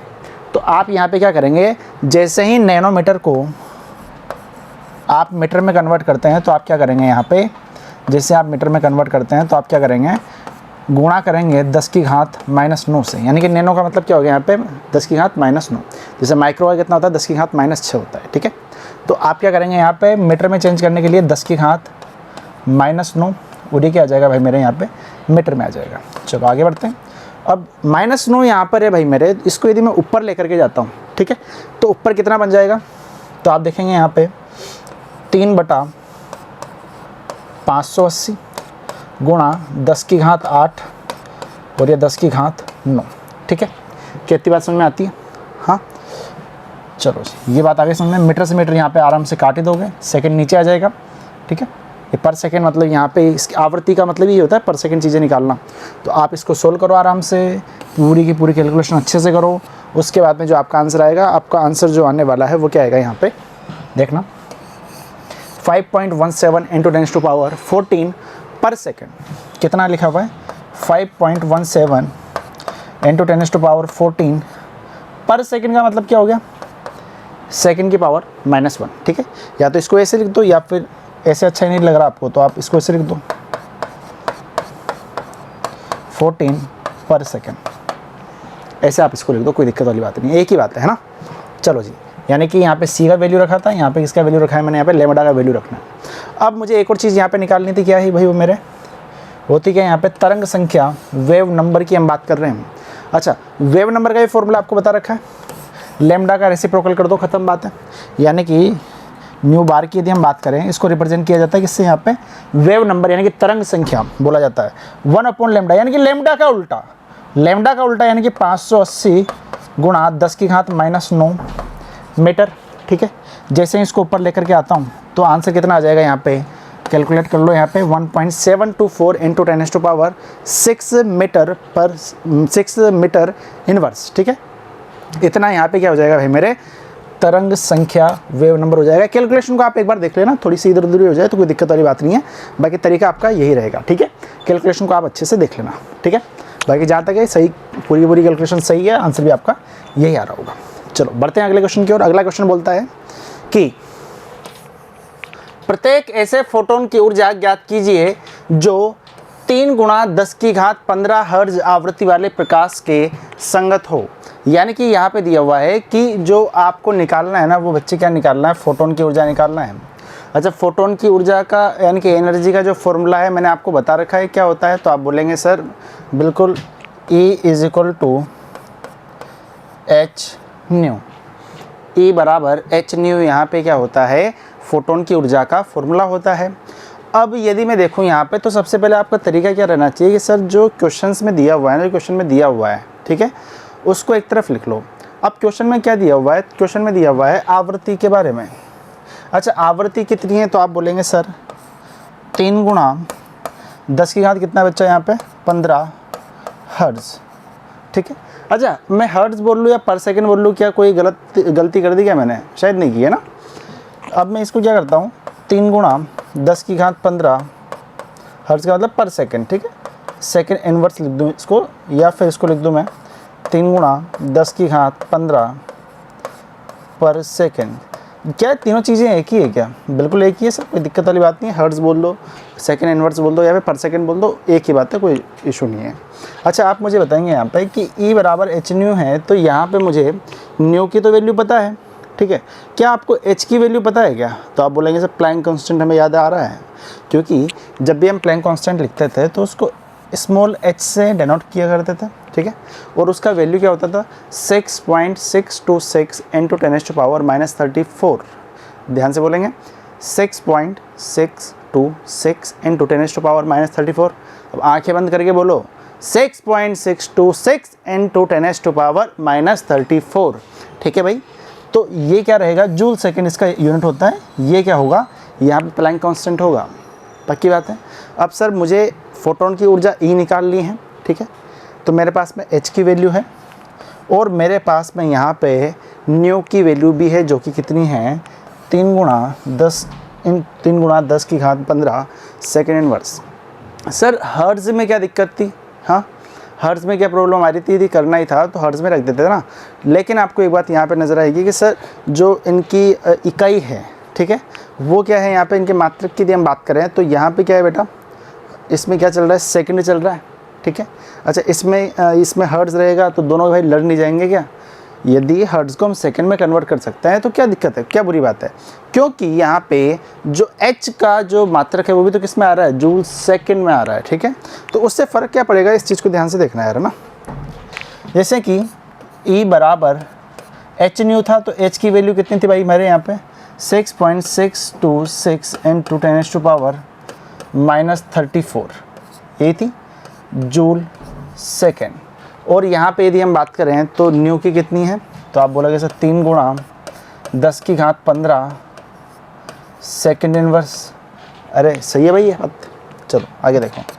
अब मुझे एक बात यहाँ पे देख करके बताओ, यदि मैं इसको लिखना चाहूँ तो क्या लिखूँगा 6.626, और मैं इसको किससे गुणा कर देता हूँ, इस वाली चीज़ को नंबर से ही गुणा कर देता हूँ, ये वाला जो नॉर्मल है ना, 10 की घात को मैंने कुछ यूज़ नहीं किया। अब मुझे बताएंगे यहाँ पे कि 10 की घात ऊपर -34 से नीचे आते कितना हो जाएगा, तो आप बोलेंगे सर ये प्लस का 34 हो जाएगा। ठीक है, 10 की घात 15, इसका खेल ख़त्म, इसका खेल ख़त्म। अब यहाँ पे बची क्या है, तो आप बोलेंगे सर यहाँ पे इनका यूनिट बचा हुआ है, उसको भी लिख लो जूल सेकेंड। और ये क्या है बेटा, यहाँ पे सेकेंड इनवर्स, क्या लिखा हुआ है सेकेंड इनवर्स। अच्छा सेकेंड इनवर्स नीचे आएगा तो क्या बन जाएगा, सेकेंड बन जाएगा। अब आप देखेंगे सेकेंड से तो सेकेंड कट ही गया। ठीक है, अब यहाँ पे सिर्फ क्या बचा हुआ है, जूल बचा हुआ है, जो कि क्या होता है, ऊर्जा का मात्रक होता है। पक्की बात है। तो आइए करते हैं इस क्वेश्चन को। अच्छा यदि यहाँ पे देखना चाहूँ मैं तो एक और चीज़ कर सकता हूँ, यहाँ पे कितनी घात है बेटा, 10 की घात 15 है, नीचे कितना है 34 है, ठीक है। तो सर ये 15 जो है ना, 10 की घात जो 15 है ना, ये कट जाएगा इससे कितनी बार, 10 की घात कितना बचेगा यहाँ पे, ठीक है।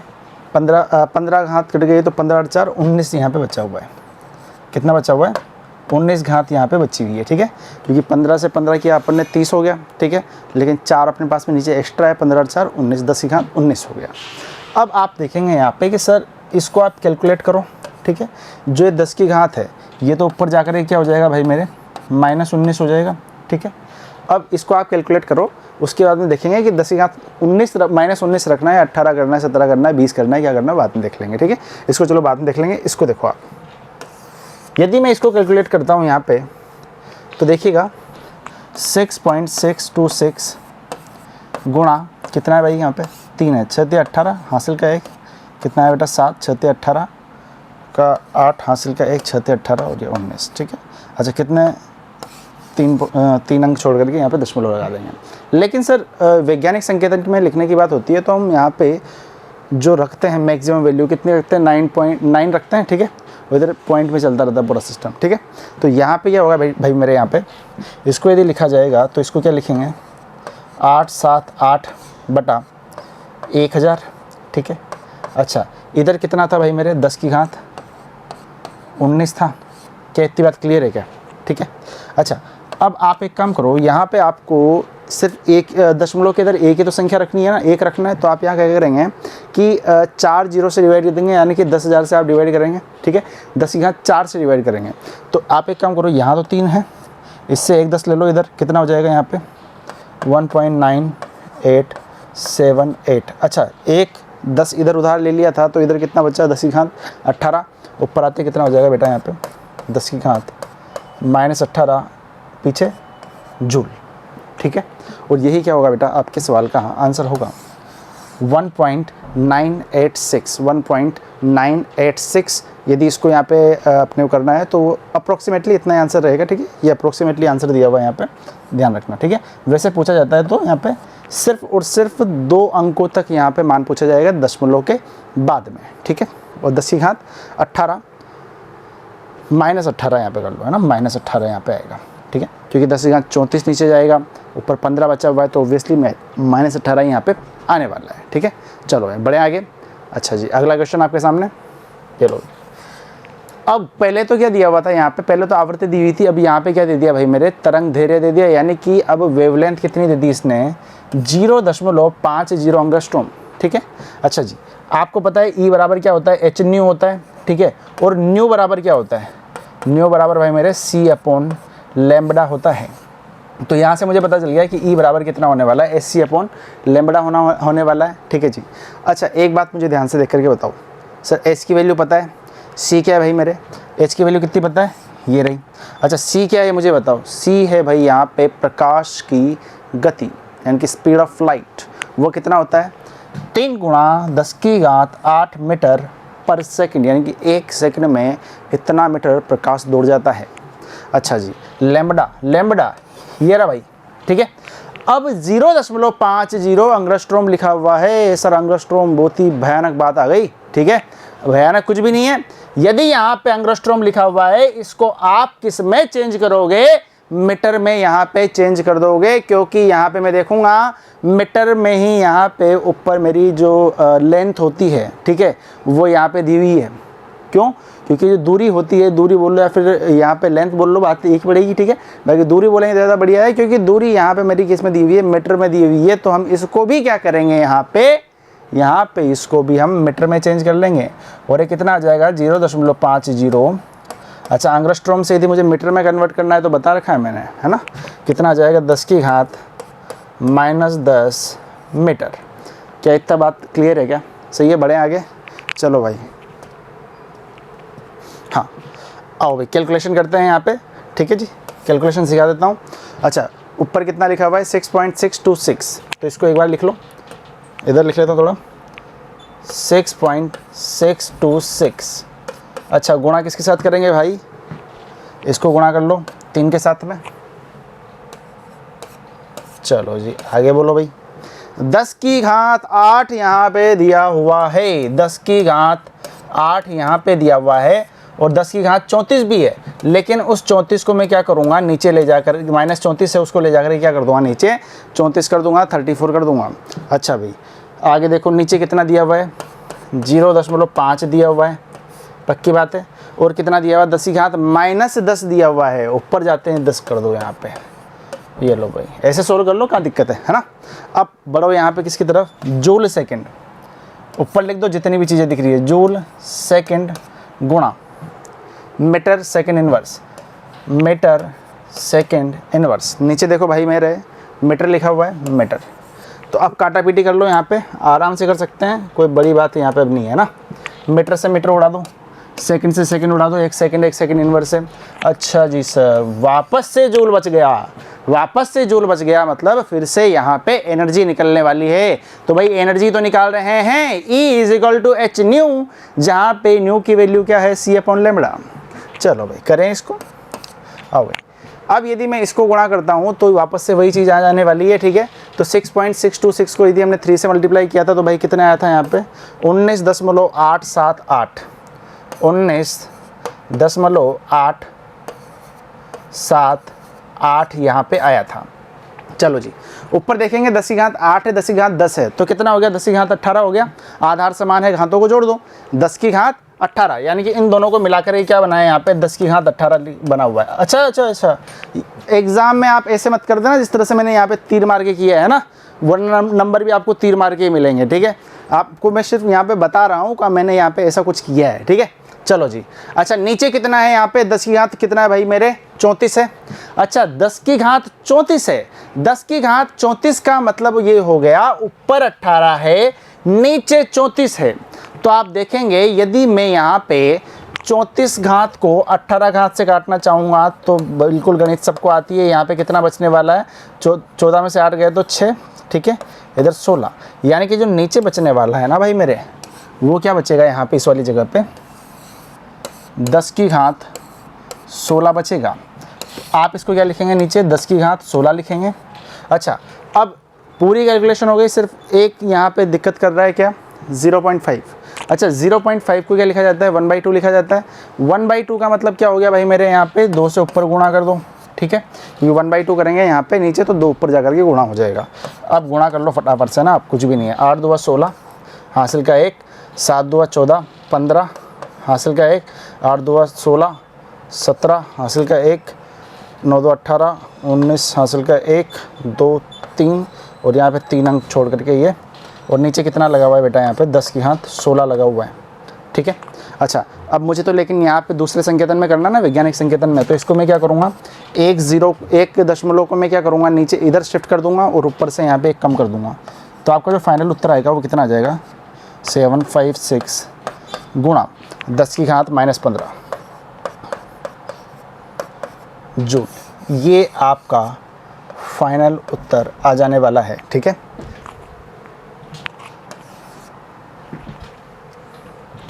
-15, ठीक है। इतनी मेहनत की है तो थोड़ा अच्छे से लिखेंगे।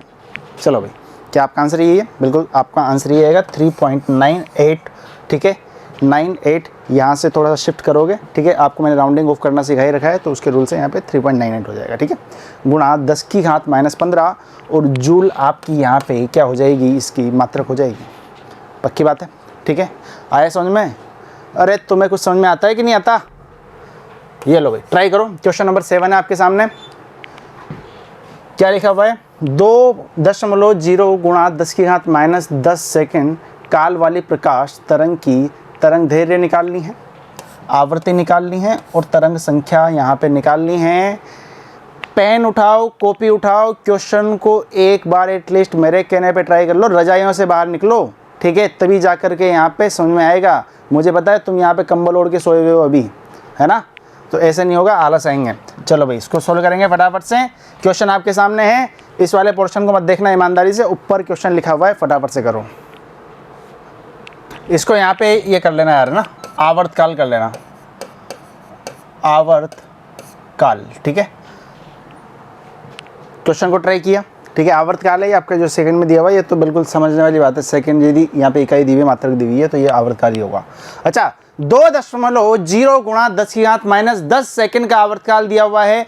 आवर्तकाल जैसे ही दिमाग में आया तो फटाफट से एक चीज़ आनी चाहिए कि सर न्यू बराबर क्या होता है 1/t। यानी कि यदि न्यू की मैं बात कर रहा था तो वो किस में आ रहा था, तो आप बोलेंगे सर न्यू जो था वो सेकंड इनवर्स में आता है। इसका मतलब ये हो गया कि यदि मैं यहाँ पे आवर्तकाल का उल्टा यानी कि रेसिप्रोकल यानी कि उसका उल्टा लेता हूँ तो वो क्या हो जाता है भाई मेरे, वहाँ पे आवृत्ति ही हो जाती है। यानी कि आवर्तकाल का उल्टा आवृत्ति, सिंपल से गणित है। तो ये कितना कर दिया भाई मैंने यहाँ पे न्यू इजिकल टू 1/t। क्यों? क्योंकि मुझे यहाँ पे आवृत्ति भी निकालनी है। अब पहले मैं आवृत्ति निकालूंगा तभी तो तरंग दैर्घ्य निकलेगी, क्योंकि वो क्या होता है C/न्यू होता है। ठीक है जी, क्योंकि मुझे पता है कि न्यू इजिकल टू क्या होता है C/λ। तो यहाँ से लेमडा बराबर क्या होगा C/न्यू, यानी कि मेरी मजबूरी है कि मुझे पहले यहाँ पे आवृत्ति निकालनी होगी। ठीक है, यदि ये वाली चीज़ें आपके दिमाग में नहीं है तो आप क्वेश्चन में बढ़िया तरीके से फंस के रह जाएंगे। चलो जी, बात करते हैं यहाँ पे कैलकुलेशन की। आ जाओ भाई कैलकुलेशन कर लेते हैं थोड़ी सी। आपने तो की नहीं होगी, रजाई में बैठे बैठे बस वीडियो को देखे जा रहे हो। चलो भाई, न्यू इजिकल टू 1/t, यानी कि बात कही जाए 1/t 2 × 10⁻⁻10 2 × 10⁻⁻10 सेकेंड। चलो भाई 10 की घात -10 को ऊपर लेकर के जाओ, फटाफट से स्पीड बढ़ाएंगे। कितना लिखूंगा 10 गुणा 10 की घात 9 लिखूंगा। सर ऐसा क्यों कर दिया भाई, अलग अलग क्यों कर दिया, जुदा कर दिया इनको? नहीं भाई, ये यहाँ पे कटेगा इसलिए है ना। 5 गुणा 10 की घात 9, यहाँ पे क्या आ जाएगा सेकेंड इनवर्स। ये लो 5.0 लिख लो, कोई बड़ी बात नहीं है ना।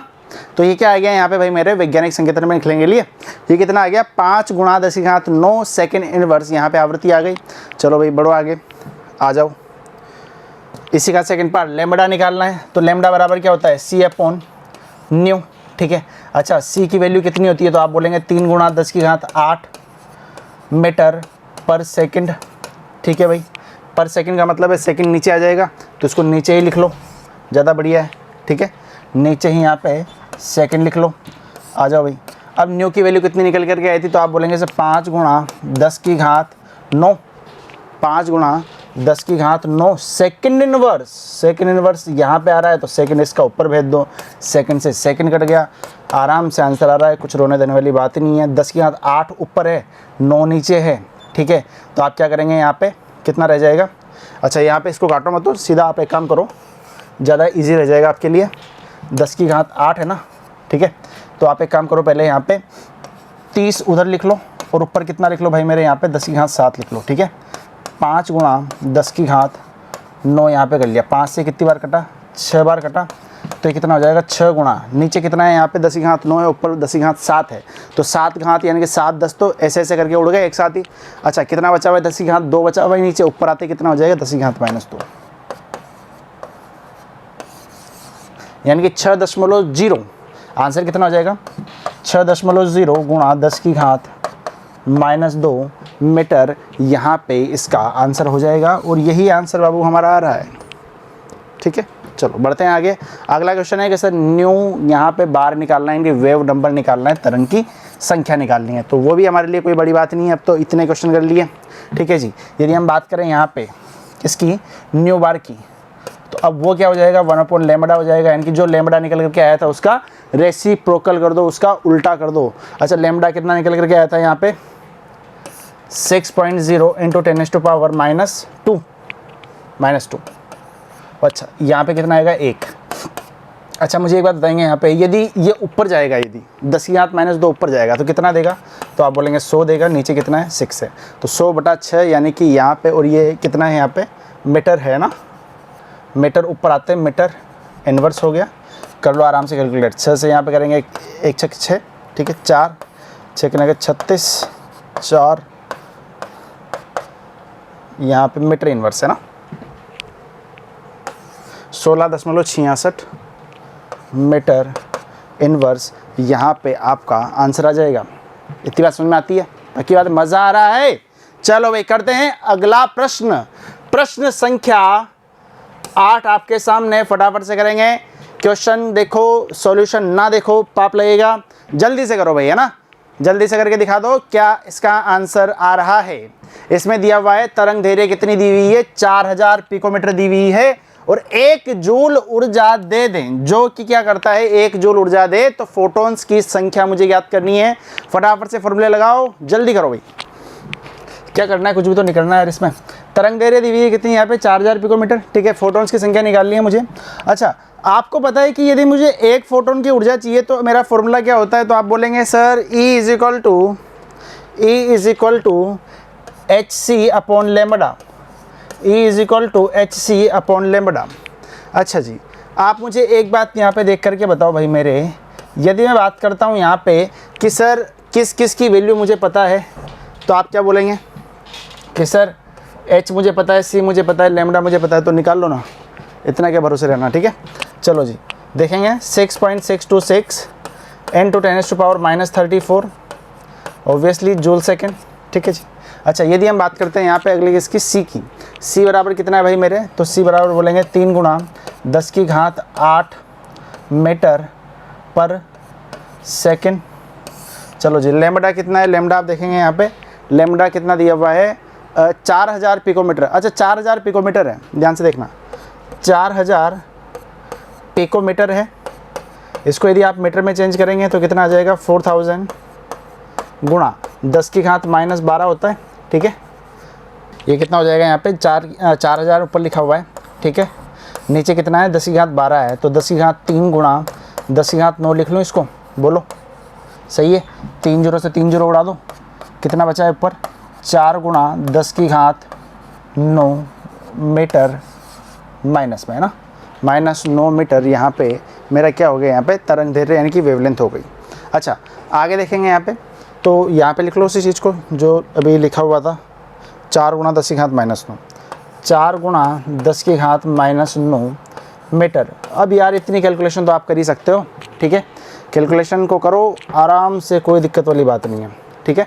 चलो जी इसको देख लेते हैं एक बार, मीटर से मीटर काट दो, ठीक है, जूल से जूल कट जाएगा, सॉरी सेकंड से सेकंड कट जाएगा, बचेगा क्या यहाँ पे सिर्फ और सिर्फ जूल बचेगा।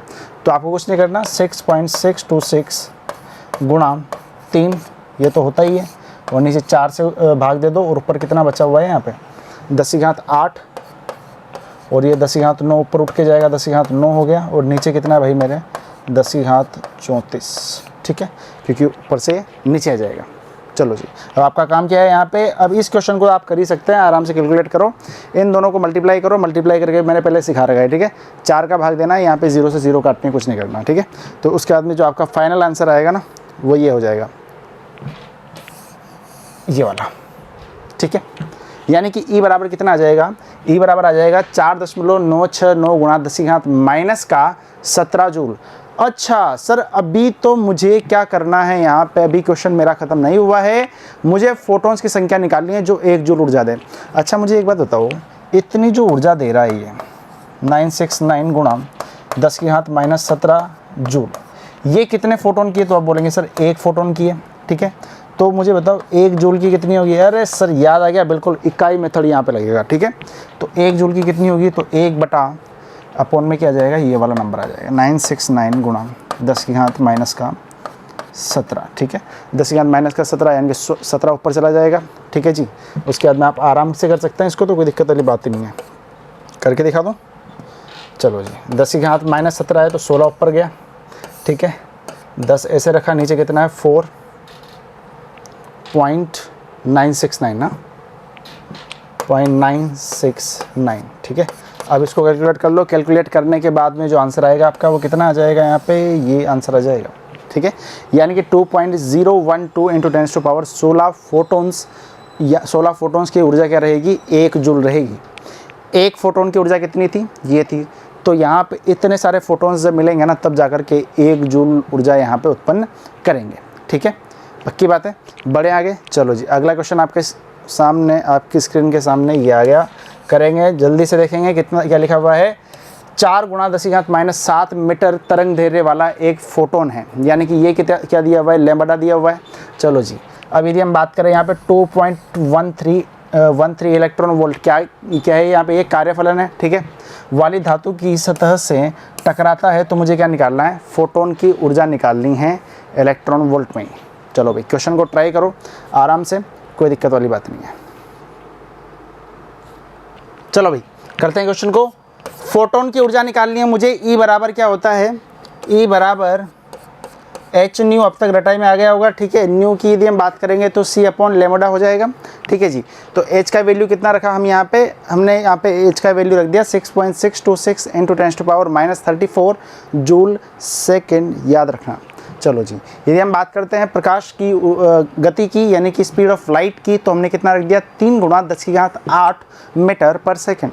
चलो जी नीचे देखते हैं यहाँ पे, तो ये क्या लिखा हुआ है, तो आप बोलेंगे सर यहाँ पे ये तरंग दैर्घ्य लिखा हुआ है जो कि किस में दिया हुआ है, मीटर में दिया हुआ है ऑलरेडी, तो कन्वर्ट करने का यहाँ पे आवश्यकता नहीं है। चलो जी आगे देखते हैं इस क्वेश्चन को। यदि आगे इसको देखा जाए तो यहाँ पे कैलकुलेशन थोड़ी सी भारी पड़ेगी, लेकिन कोई दिक्कत वाली बात नहीं है, आराम से इसको कर लेंगे। आप एक काम करो, सबसे ईजी आपके लिए क्या रहेगा, जो अभी तक मैं आपको बताते आ रहा हूँ, आपको क्या करना है 6.626 को मल्टीप्लाई करना है ना, 6.626 को मल्टीप्लाई करना है किससे, 3 से, डिवाइड करना है आई थिंक 4 से, ठीक है, 4 से डिवाइड करना है। ऊपर कितना लिखा हुआ है 10⁻⁻34 लिखा हुआ है, नीचे कितना आ जाएगा, नीचे होकर के 10⁻34 आ जाएगा, ठीक है, -34 लिखा हुआ है। तो चलो ऊपर कितना रह जाएगा 10⁸8 और ये 7 चला जाएगा, 10⁸8 और ये 10⁸7 ऊपर चला गया, पक्की बात है, ठीक है। अच्छा अब यूनिट को भी देख लो, मीटर से मीटर उड़ा दो, सेकंड से सेकंड उड़ा दो, बचा क्या है, जूल ही तो बचा है, ये यहाँ पे जूल बचा हुआ है, पक्की बात है। चलो करो इसको, यहाँ पे इन दोनों को मल्टीप्लाई करके 4 से डिवाइड करो, ठीक है, और यहाँ पे आराम से 0 को काट लो। अब इतनी कैलकुलेशन आप कर चुके हो क्योंकि इतने सारे मैं क्वेश्चन करा चुका हूँ, है ना।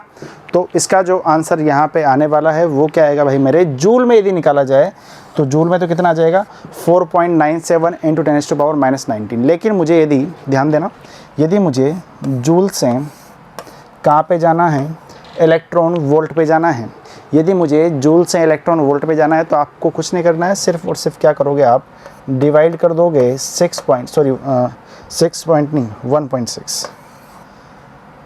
1.6 डिवाइड करना, ये डिवाइड का साइन है, ठीक है, 1.6 इंटू 10⁻⁻19 से आप क्या करोगे, डिवाइड कर दोगे, ठीक है, यानी कि आपको डिवाइड करना है। चलो जी आगे बात समझ में, तो आप क्या करेंगे, जूल लिखा हुआ है तो आप यहाँ पे इस नंबर से डिवाइड कीजिए, उसके बाद में ये क्या आ जाएगा, यहाँ पे 3.1 इलेक्ट्रॉन वोल्ट आपका आंसर। क्यों, क्योंकि सर -19 से -19 कट गया, ठीक है, ऊपर कितना बचा हुआ है 4.97 अपॉन कितना बचा हुआ है 1.6, ठीक है। अब तो आप आराम से कर सकते हो, 16 का पहाड़ा सबको आता होगा, ठीक है। चलो जी बढ़े आगे, अगला क्वेश्चन आपके सामने क्या लिखा हुआ है। अच्छा ये इसका पहला है, आगे का क्या है देखते हैं। चलो उत्सर्जन की गतिज ऊर्जा निकालनी है, ठीक है, उत्सर्जन की गतिज ऊर्जा निकालनी है। तो गतिज ऊर्जा का फॉर्मूला आपको पता है क्या होता है कि आप पूरी एनर्जी में से, जो टोटल एनर्जी है उसमें से आप क्या करो, जो कार्यफलन है ना उसको माइनस कर दो, ठीक है। ये शायद मैंने फॉर्मूला ना बताया हो तो आप एक बार देख लेना कि ऊर्जा बराबर एनर्जी बराबर क्या होता है, गतिज ऊर्जा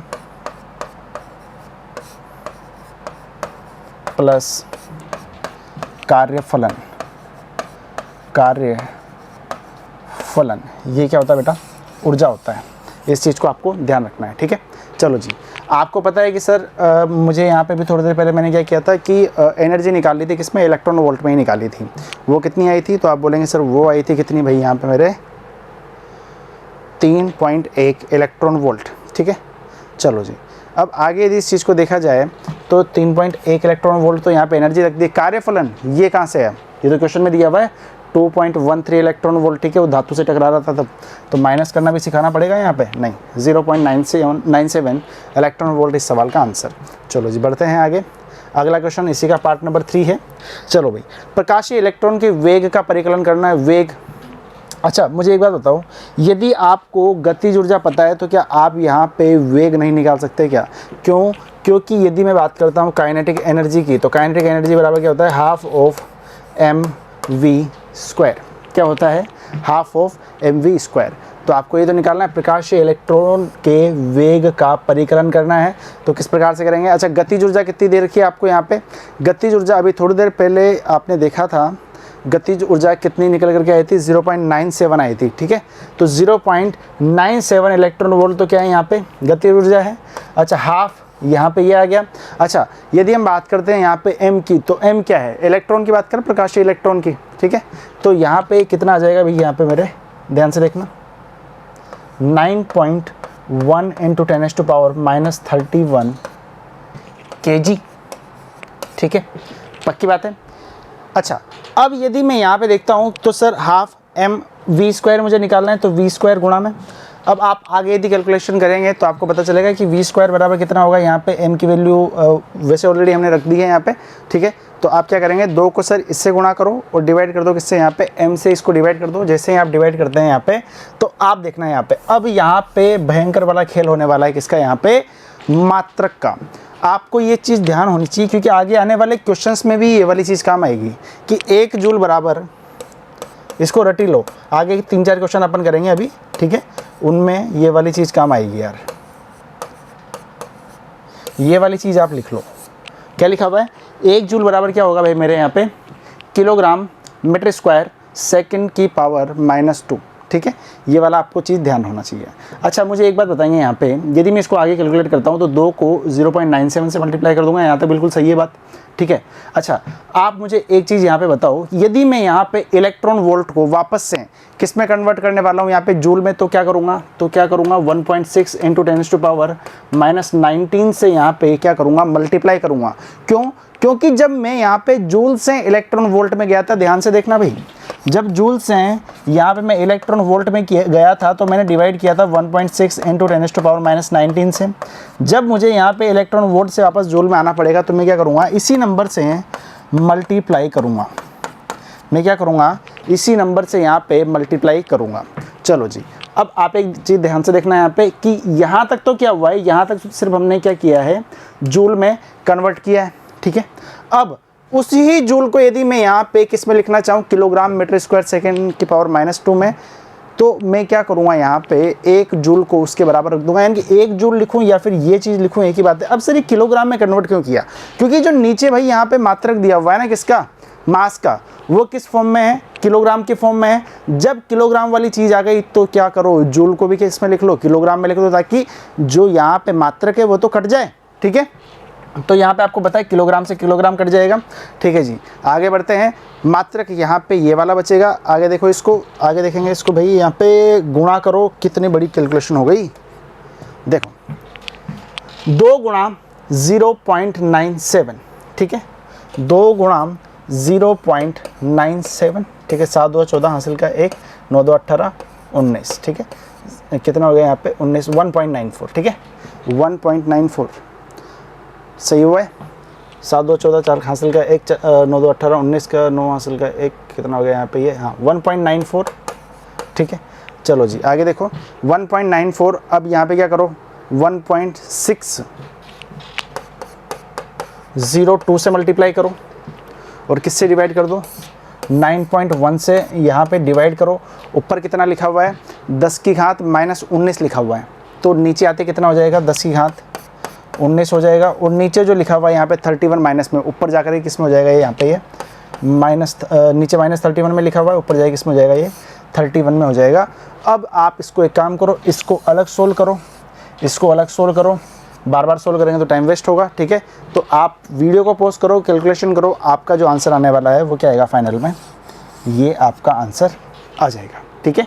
अब यहाँ पे सर स्क्वायर किधर गया, इसकी पावर -2 किधर गई, तो भाई इधर देखो ना, इधर अभी तक तो स्क्वायर में चल रहा था काम, ठीक है। इसके बाद हमने क्या कर दिया, यहाँ पे इसका रूट ले लिया दोनों साइड पे, तो कटेगी सही ना चीज़ें। तो आपको यहाँ पे थोड़ी सी दिक्कत हो सकती है इसका रूट निकालने में, ठीक है, लेकिन ये चीज़ें आपको ध्यान होनी चाहिए। लेकिन ऐसे एग्जाम में क्वेश्चन आते भी नहीं है, एग्जाम में वही क्वेश्चन आते हैं जिनको आप आसानी से 1 या 2 मिनट में सोल्व कर सकें, ठीक है भाई। बड़े आगे कैलकुलेशन एक बार देख लेना, सही होगी। चलो भाई देखते हैं अगला क्वेश्चन आपके सामने, क्वेश्चन नंबर 10, आज की क्लास का लास्ट क्वेश्चन।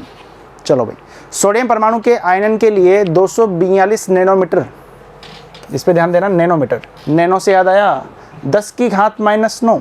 चलो भाई, तरंग दैर्घ्य की विद्युत चुंबकीय विकिरण पर्याप्त होती है, सोडियम की पर्याप्त होती है, सोडियम की आयनन ऊर्जा किलो जूल आयनन ऊर्जा निकालनी है किसमें, किलो जूल मोल इनवर्स में ज्ञात करनी है।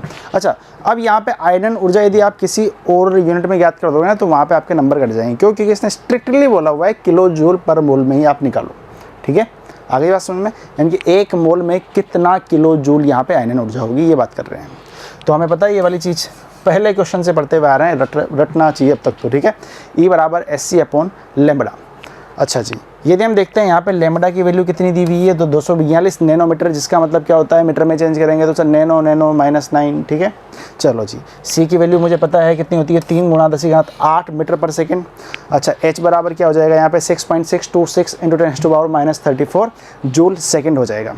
कुछ भी मत करो, सिर्फ और सिर्फ वैल्यू रखो, आंसर आपके सामने आ जाएगा। थोड़ा सा कैलकुलेशन कर देता हूँ आपके लिए थोड़ा सा आसान।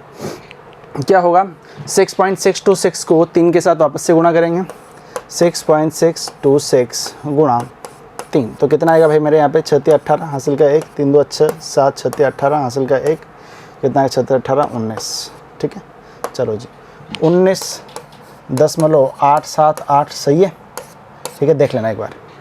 अच्छा, कितना लिखा हुआ है यहाँ पे, इसका काम हो गया, इसका काम हो गया, ऊपर कितना है यहाँ पे, नीचे कितना है 242, तो 242 से डिवाइड करो, अलग अलग लिख लो, है ना। यहाँ पे देखेंगे तो कितना है 10⁻−34 है, नीचे आए कितना हो जाएगा, प्लस का 34 हो जाएगा, 34। अच्छा, ऊपर यदि हम देखते हैं नीचे कितना 10⁻9 है, ऊपर जाते कितना हो जाएगा 10⁻9 हो जाएगा, और ये 8 है, नीचे क्या है -9, ऊपर जाते हैं ये प्लस में हो जाएगा। अब एक चीज़ देखो, मीटर से मीटर काट दो, सेकंड से सेकंड काट दो, जूल हमारा यहाँ पे बच जाएगा। ठीक है, अब जैसे आप इसको कैलकुलेट करेंगे तो आपका जो ऊर्जा जो रहेगा वो कितना आ जाएगा यहाँ पे 0.0821 × 10⁻17 जूल। क्या ये हमारा आंसर है क्या?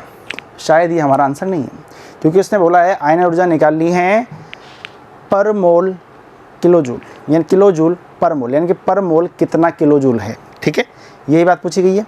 चलो भाई, यदि हम यहाँ पे देखते हैं पर मोल यदि ऊर्जा निकालते हैं तो कितनी आएगी, तो आपको पता है यूनिटरी मेथड काफ़ी अच्छे से, तो आप क्या करेंगे, वही यूनिटरी मेथड लगाएंगे। इतनी तो हमारी क्या आई है भाई मेरे, 1 फोटोन की आई है। ठीक है, लेकिन यदि हम बात करते हैं यहाँ पे पर मोल की, तो पर मोल के लिए क्या करेंगे, यहाँ पे हम पर मोल का मतलब ये है कि 6.022 × 10⁻23 में कितना होगा। ठीक है, तो आप क्या करेंगे, इससे गुणा कर देंगे एवोगैड्रो नंबर से।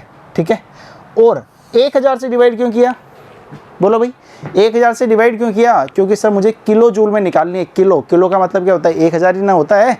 ठीक है, तो यहाँ पे ये कितना निकल करके आ जाएगा, 494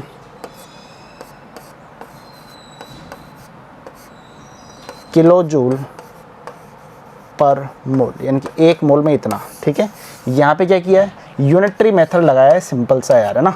इतनी बार सिखा दिया, अब तो यहाँ पे आ जाना चाहिए। चलो जी, ये थे क्या यहाँ पे 10 बेहतरीन क्वेश्चन थे।